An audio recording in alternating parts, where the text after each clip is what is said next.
Hello again. So I'm here in the countryside near where I live, Fontão in the north of Portugal. And last night I was at a literary event. It was a celebration of the work of a Portuguese writer, Rentes de Carvalho. And in conversation with some of the other people there, I was lamenting the fact that young people read less, and apparently the average IQ is dropping in most countries too. I suspect largely because people are not reading so much. And one of the people there, the host actually, pointed to a young boy who was probably 10 years old, something like that, who was on his phone the entire time, which was several hours actually, and appeared to be paying no attention to anything else, and said, that boy probably knows more about technology than we do, which of course was very possible. I don't know.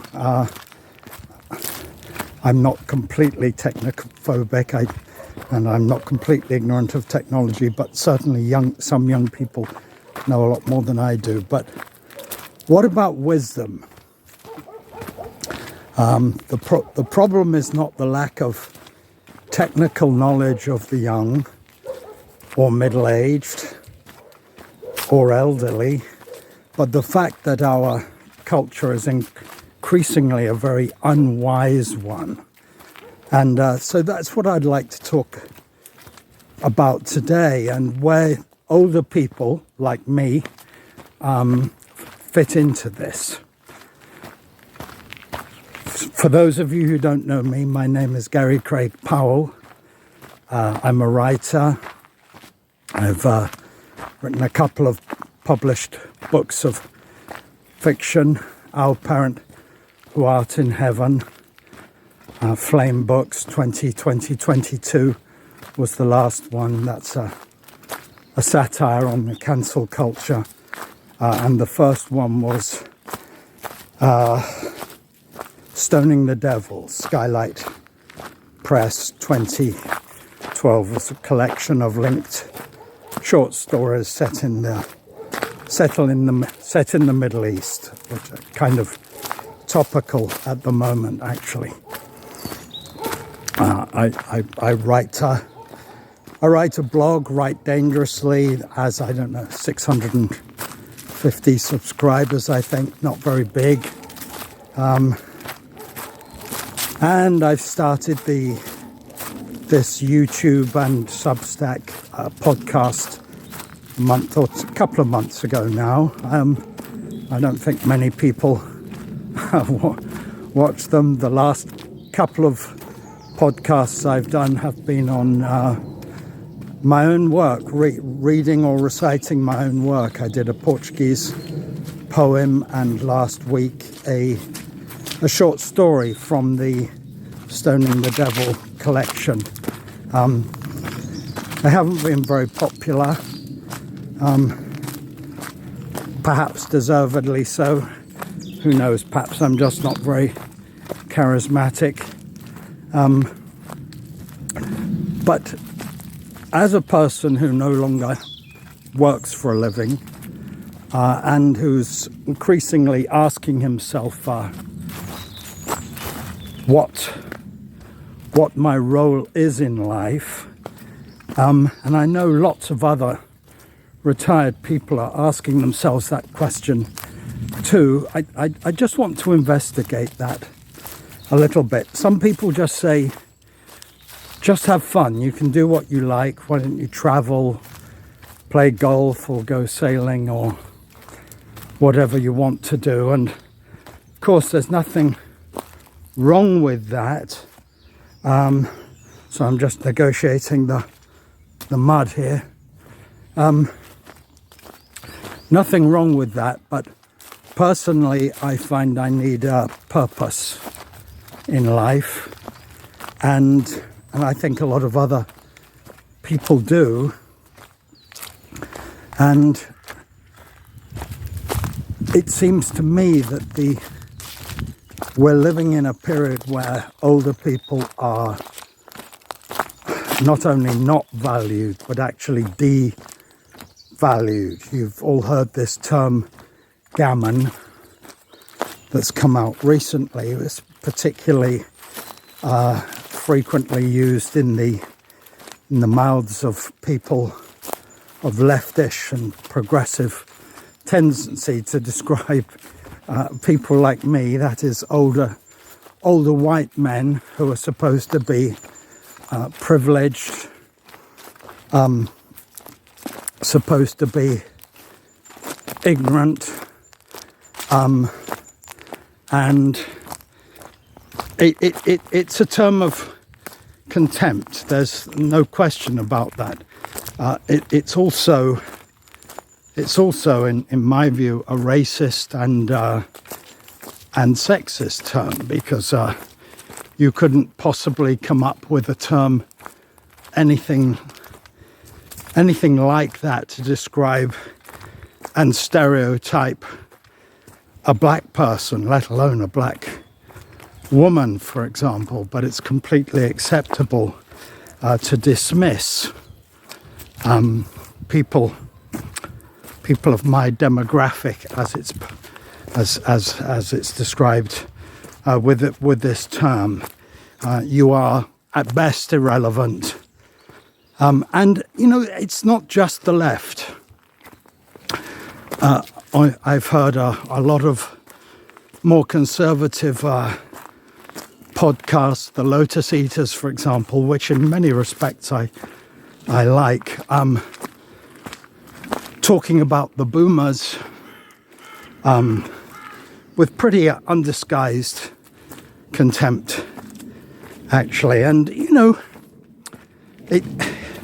it's okay to generalize. There's a purpose to generalization in journalism. It has its value, and I accept that my generation has not been a wise one. Many of them, many people my age are still stuck in the sort of ideological struggles of their youth. They still believe they're fighting the man, they're fighting the establishment, they're in rebellion against the evil capitalists and the evil patriarchs who run the world or used to run it. And they actually have failed to notice that they've actually become part of the establishment themselves. There's a supreme irony there.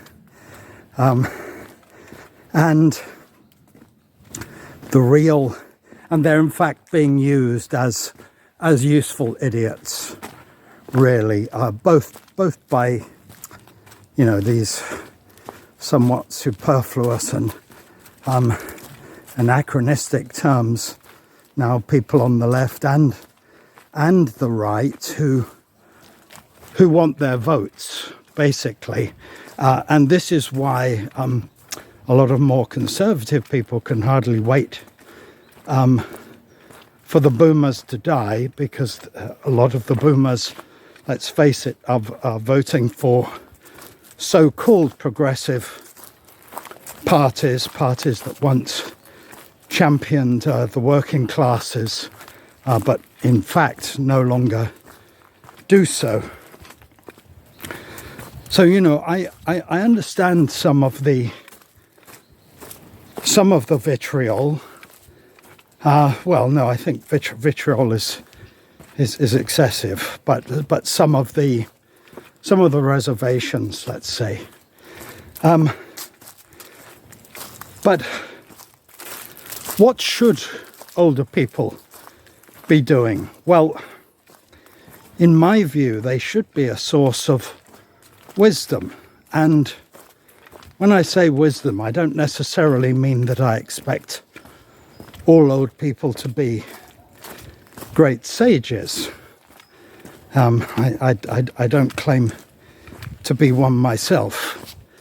I do think that in the past, older people were at least repositories of the collective wisdom of the tribe, of the nation, and they saw it as their job to pass on the culture. So they told stories, folk stories, the history of the nation, perhaps mythologized, but still valuable. Poetry, songs, humor, the kind of wisdom that's encapsulated in proverbs, and jokes very often. People no longer do this, and in fact, most older people, I would say, have accepted the very low value which society has given them, and feel that they are a bit useless, as one member of my family says. They feel that young people have overtaken them and know so much more than they do, and that they're simply a burden and simply useless.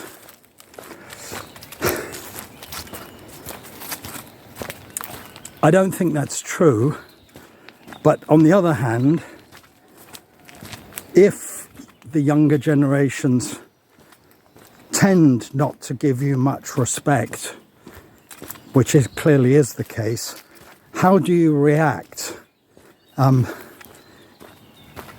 Shakespeare gives us a lesson about that in King Lear, in that King Lear, who believes that great respect is due to his age simply because of his age and his inherited position as king, when he gives up his kingdom, dividing it between two of his daughters, who actually don't care about him, Goneril and Regan,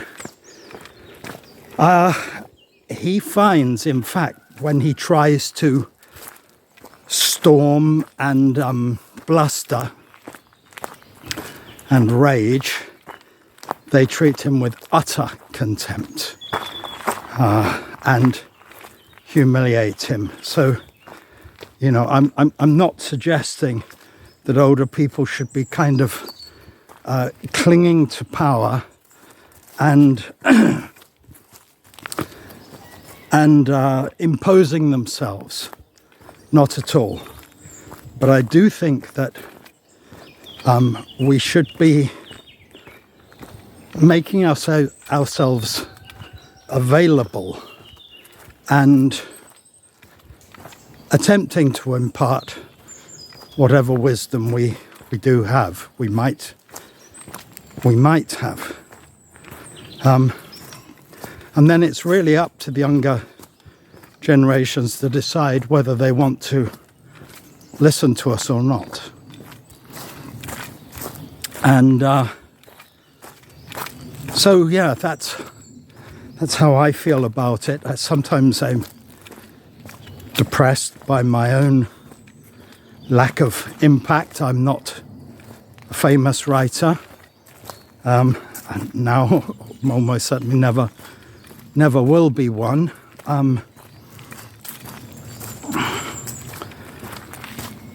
I suppose I continue trying to write because I suppose the truth is I feel I do have something valuable to impart. That might sound vain, But I think any writer, obviously, who attempts to publish any work, even if it's self-publishing, and my own writing is not, obviously feels that they have valuable knowledge to give to the world. So it's not to say that we're all Shakespeare's or Keats's or Schopenhauer's or Spinoza's or Nietzsche's or whatever. Obviously not. But I do think that if Western civilization is to continue at all under the onslaught from sort of the twin onslaught really of Islam and neo-Marxism, there have to be people who uphold the tradition, who are interested in history and have a reverence for the work of our ancestors. That doesn't mean that we have to revere and admire everything that they did. Obviously, we acknowledge the mistakes, but we do give due praise to the magnificent achievements which they did produce in the arts, in literature, in philosophy, architecture, music, and so on. So I think I'll leave you with that.